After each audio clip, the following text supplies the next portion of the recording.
Okay, good morning, you guys.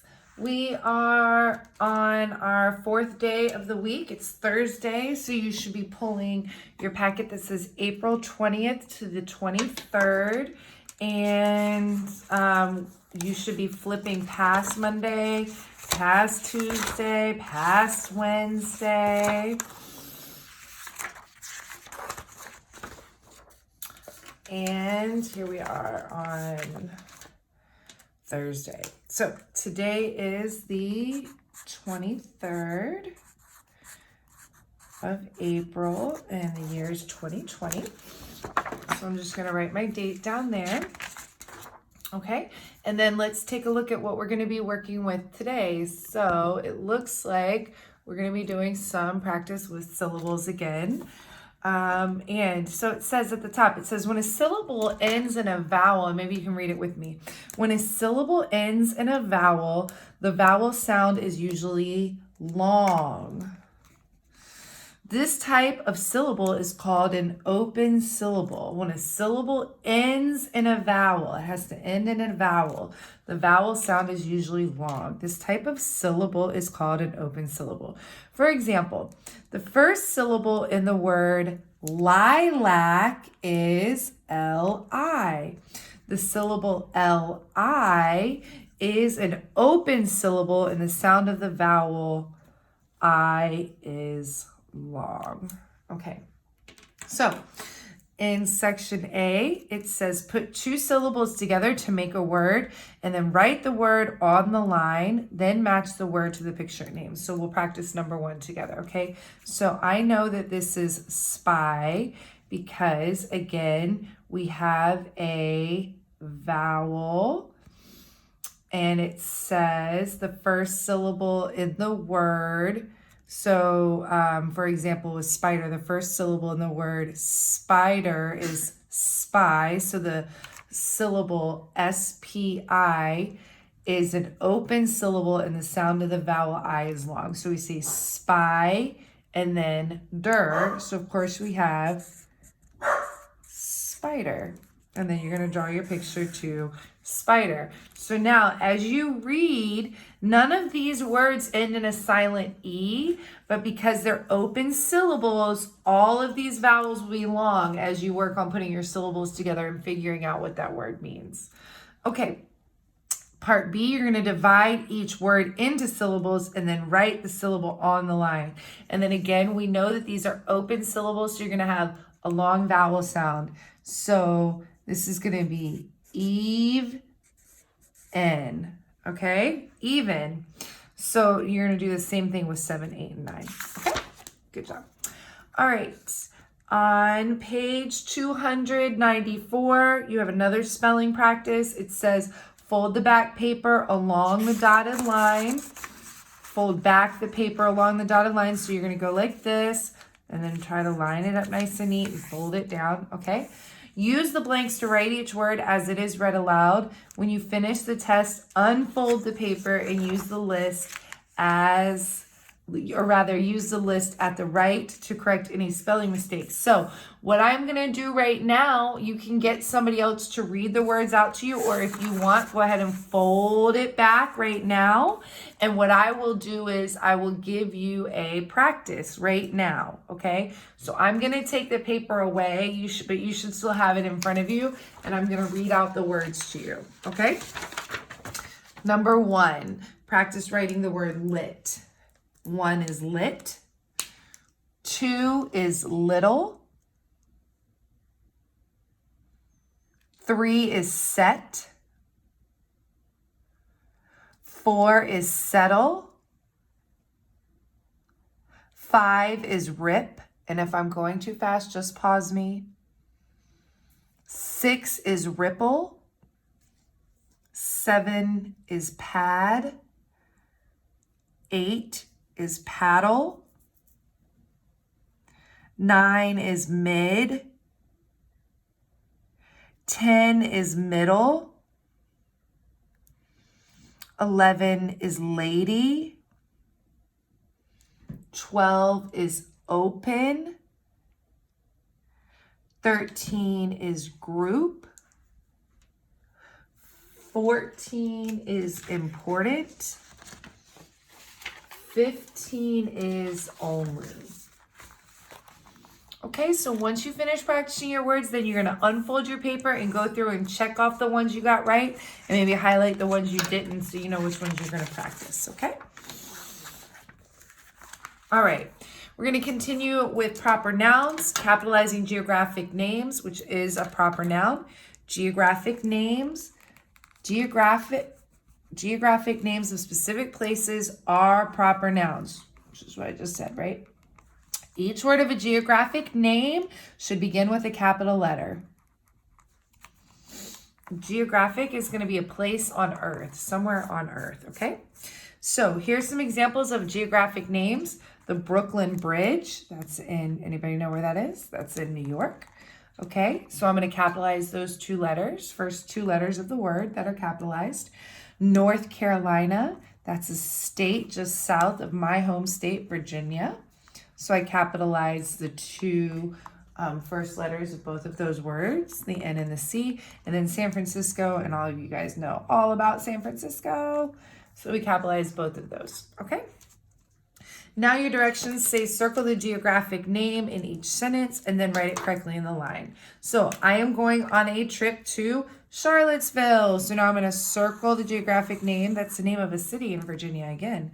And I capitalize the C in Charlottesville. And then I rewrite the word correctly. Okay? Charlottesville. So you're going to do the same thing with numbers 2 through 7. All right?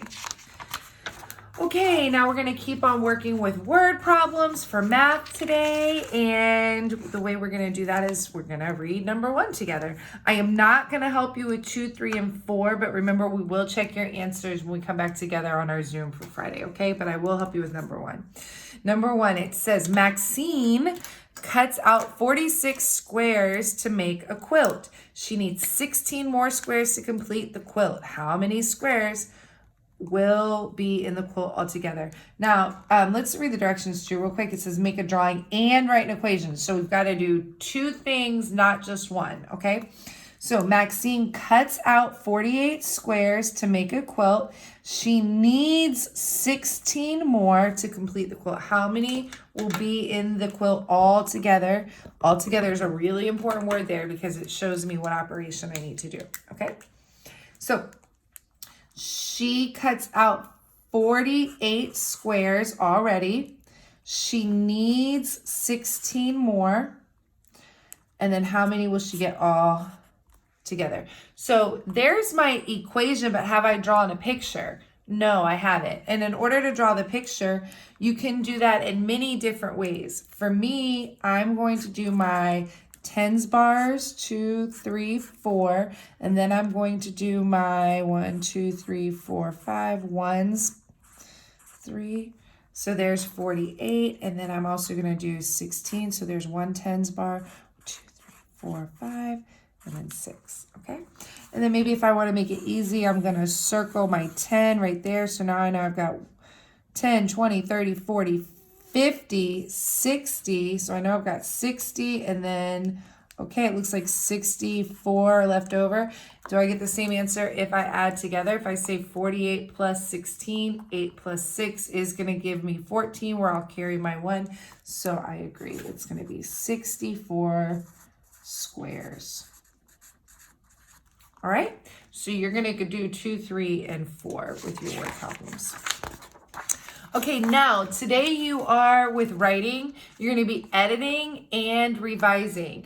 Now for this part of your writing process, you need to get somebody at home, whether it's your mom, your dad, your auntie, your uncle, your grandma, older brothers or sisters. And you are going to ask them to look at your Tuesday's rough draft. And your editor is going to go through and check all of these off, okay? And if there's nobody at home, if you want to send me a picture over Class Dojo, I will edit and revise your work. Or if you want to do it yourself, you can. But what you do is you would go through and, okay, number 1 for editing. I remembered to indent all of my paragraphs. So what did I do? Okay, here's my paragraphs, right? Did I put a space in between the beginning of the paragraph and the word, the first word that I wrote. Now look, I have 5 paragraphs. Did I indent every time? Yeah, and I'm highlighting where I indented to make sure that I did, okay? So now I can check off, yes, I indented all of my work. Okay, do all of my sentences start with a capital letter? So now I'm gonna flip back and I'm gonna go through everywhere I have a period. An easy way to do this, you could even highlight, okay, I've got a period. Do I have a capital letter? Period, capital letter. Period, gotta have a capital letter, okay? So that's another way you could check your work. Highlight your periods, highlight your capital letters right after it, okay? Did I use capital letters in my what? Proper nouns. Okay, I wrote about my sister this week, so I know her name is Laura, so I've got to capitalize her name. There, did I capitalize her name? I sure did. Anywhere you use your sibling's name, you should have it capitalized, okay? Do I have a punctuation mark? This is an area we struggle with, you guys, sometimes. After every sentence, did I use a period, an exclamation mark, or a question mark? Very important. Go back, check. Did I spell all my words right? This one can be a little bit harder, so you may want to get somebody to help you with that one, okay?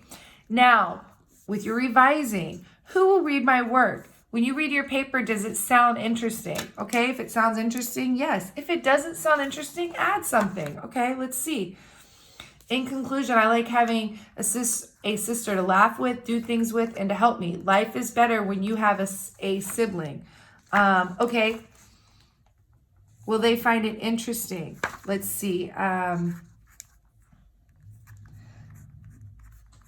bet it's no fun to grow up without a brother or sister. Thank